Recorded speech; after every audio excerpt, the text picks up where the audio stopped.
যুক্তরাষ্ট্রের president Donald Trump গতকাল বৃহস্পতিবার এক নতুন শুল্ক ঘোষণা করেন। এতে আমদানি করা ব্র্যান্ডেড ঔষধের ওপর 100% শুল্ক সহ বিভিন্ন পণ্যের ওপর কঠোর শুল্ক আরোপের পরিকল্পনা উঠে এসেছে। ট্রাম্পের ঘোষণায় জানা যায়, আমদানি করা ব্র্যান্ডেড ঔষধের ওপর 100% শুল্ক আরোপ করা হবে।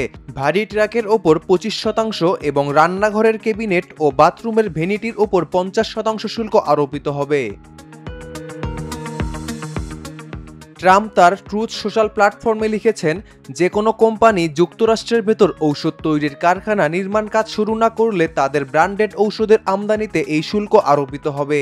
এছাড়াও ভারী ট্রাকের ওপর নতুন শুল্ক মার্কিন উৎপাদকের আন্তর্জাতিক প্রতিযোগিতা থেকে রক্ষা করতে নেওয়া হয়েছে। রান্নাঘর ও বাথরুমের ক্যাবিনেটের ওপর শুল্ক আরোপের পেছনে রয়েছে স্থানীয় ব্যবসায়ীদের ক্ষতির কথা। এদিকে pharmaceutical research and manufacture of America নতুন ঔষধ শুল্কের কঠোর বিরোধিতা করেছে। যুক্তরাষ্ট্র চেম্বার অব কমার্স ও ট্রাক শুল্ক আরোপ না করার পরামর্শ দিয়েছে, কারণ যুক্তরাষ্ট্রের শীর্ষ আমদানি উৎস দেশগুলো মেক্সিকো, কানাডা, জাপান, জার্মানি ও ফিনল্যান্ড সকলেই মার্কিন মিত্র। মেক্সিকো যুক্তরাষ্ট্রে মধ্যম ও ভারী ট্রাক আমদানির বড় উৎস, যেখানে গত কয়েক বছরে আমদানি প্রায় 3 গুণ বৃদ্ধি পেয়েছে।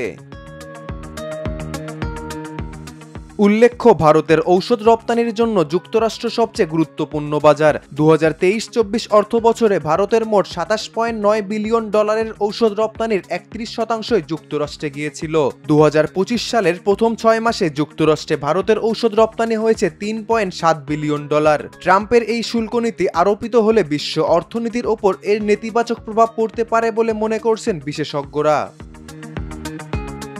কে এম মোরসালিন সৈকত, স্বদেশ প্রতিদিন।